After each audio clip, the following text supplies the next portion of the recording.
আসসালামু আলাইকুম রহমতুল্লাহি ওবরকাতুহু। সম্মানিত দর্শক,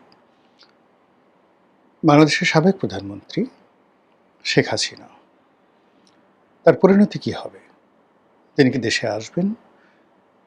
দেশে আসলে তিনি কি বাঁচবেন, মরবেন, ফাঁসিতে লটকাবেন, না জেলে থাকবেন, জেলে পচবেন, নাকি দেশের বাইরে থেকে তিনি আসতেই পারবেন না, বিদেশের মাটিতে মরবেন?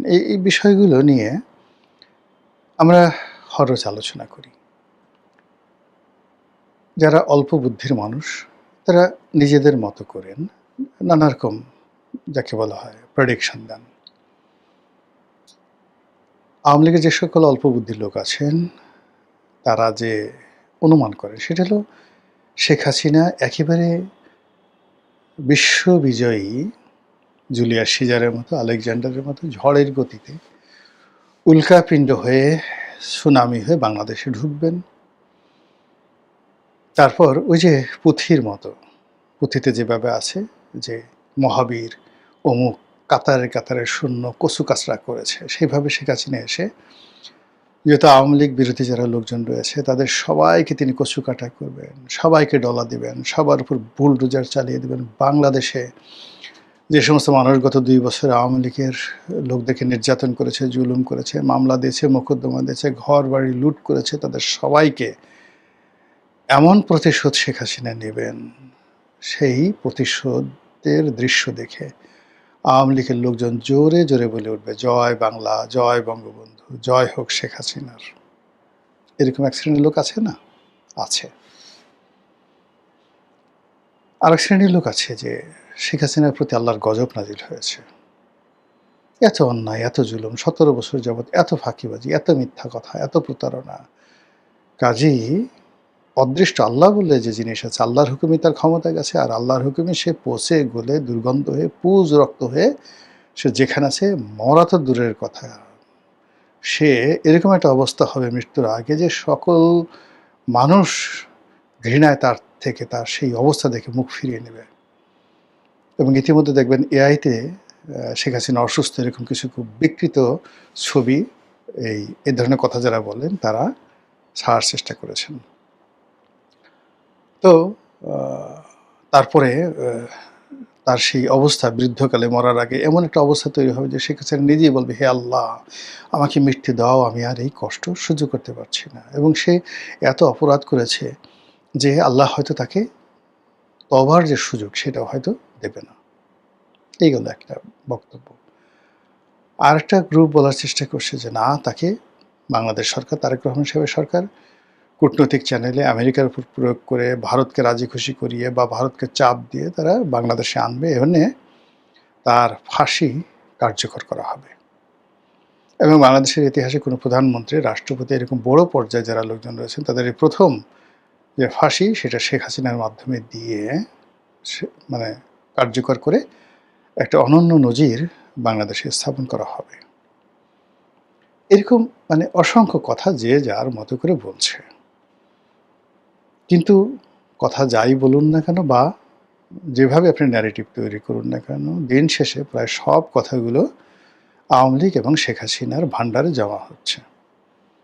ইংরেজিতে যে একটি কথা আছে যে any publication either in your favour or against you, it does not matter as because it ultimately goes to your pocket. যে কোনো মন্দ জিনিস হোক, ভালো জিনিস হোক, আপনার যে কোনো প্রচারণা, প্রোপাগান্ডা শেষমেশ আসলে যার বিরুদ্ধে করা হয়, যার পক্ষে হয়, তার দিকেই চলে যায়। এখন এই যে শেখ হাসিনা সম্পর্কে যত কথাবার্তা পক্ষে বিপক্ষে হচ্ছে, সেখানে আসলে মূল নায়িকা হিসাবে সব কিছু শেখ হাসিনার ভাণ্ডারে চলে যাচ্ছে। ফলে যাদের মাথায় বুদ্ধি আছে, আমরা বরিশালে আঞ্চলিক ভাষায় বুদ্ধিকে বলি কাশেম, তো যাদের মাথায় কাশেম আছে তাদের কাছে শেখ হাসিনার বেঁচে থাকাটাই হলো একটা সবচেয়ে বড় সমস্যা। মানে যারা শেখ হাসিনার বিরোধী লোক আর শেখ হাসিনার যারা পক্ষের লোক, তাদের কাছে শেখ হাসিনার বেঁচে থাকাটা হলো আশীর্বাদ। তো সেই দিক থেকে এই যে শেখ হাসিনার বেঁচে থাকা নিয়ে একটা বিরাট গ্রুপ দোয়া করছে, দাওয়া করছে, চেষ্টা করছে। আর শেখ হাসিনার মরে যাওয়া নিয়ে তার বিপক্ষে যারা লোকজন আছেন তারা একের পর এক স্বপ্নবাসর সাজাচ্ছেন। আর এই স্বপ্নবাসরে শেখ হাসিনার পতনের জন্য যারা দেশের ভেতরে, দেশের বাইরে, লন্ডনে, আমেরিকাতে, সব জায়গাতে, এমনকি অ্যান্টার্কটিকাতে বসে যারা চেষ্টা করেছেন তারা সবাই আবার ভীত সন্ত্রস্ত হয়ে যাচ্ছে যে কেন এই ভদ্রমহিলা মরছেন না, তার কেন কুড়ুকুষ্টি হচ্ছে না, তার কেন যাকে বলা হয় ডায়রিয়া হচ্ছে না, তার কেন কলেরা হচ্ছে না, গুটি বসন্ত হচ্ছে না, কেন কেন কেন করোনা কেন হচ্ছে না, করোনা। এই জিনিসগুলো তারা চিন্তা করছে। এই যে এত বজ্রপাত সারা দুনিয়াতে হয়, কোনো বজ্রপাতকে শেখ হাসিনাকে দেখে না।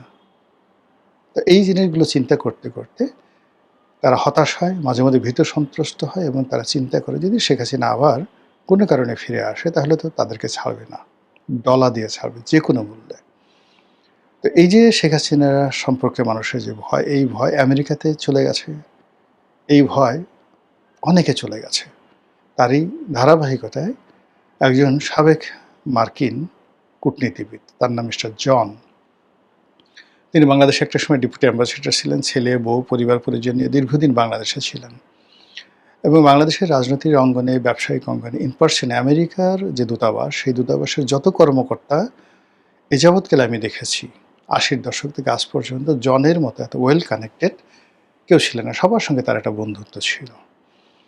কিন্তু এই লোকটি তলে তলে আসলে ডিপ স্টেটের একজন সক্রিয় কর্মী হিসেবে, এজেন্ট হিসেবে শেখ হাসিনাকে ক্ষমতাচ্যুত করার জন্য প্রাণান্ত চেষ্টা করেছেন এবং তার এই কর্মকাণ্ড ২০১২ সন থেকে এটি প্রবল থেকে প্রবল আকার হয়, বিশেষ করে ড্যান ডাব্লিউ মজিনা যখন রাষ্ট্রদূত ছিলেন।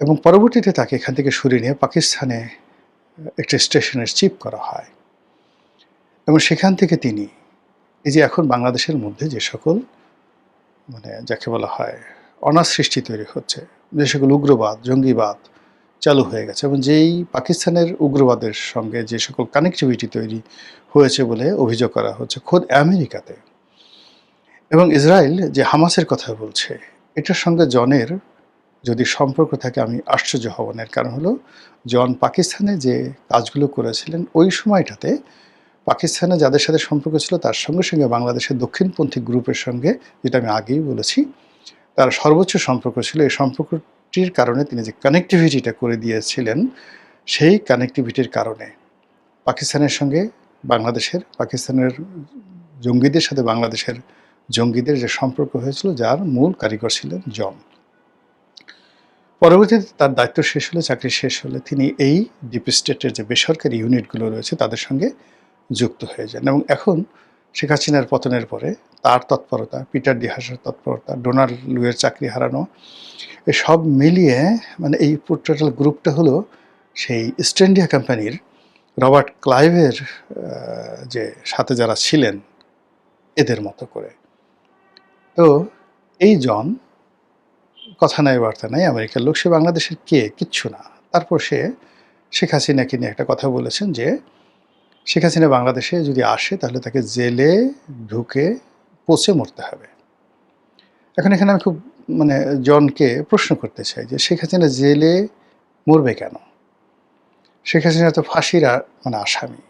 তো সে বাংলাদেশে আসার সঙ্গে সঙ্গে সরকার খুব দ্রুততার সঙ্গে, যেহেতু সরকার ক্ষমতায় আছে, আমেরিকা তাদের সঙ্গে আছে, কাজে খুব দ্রুততার সঙ্গে যদি তার ফাঁসির রায়টা কার্যকর করে তাহলে তো তার ফাঁসিতে মৃত্যু হবে। এক। ২ নম্বর হলো জন যে বলল যে তার জেলখানায় মৃত্যু হবে, তাহলে জেলখানায় কি তার স্বাভাবিক মৃত্যু হবে, না তাকে মেরে ফেলা হবে, নাকি তার ফাঁসির রায় কমিয়ে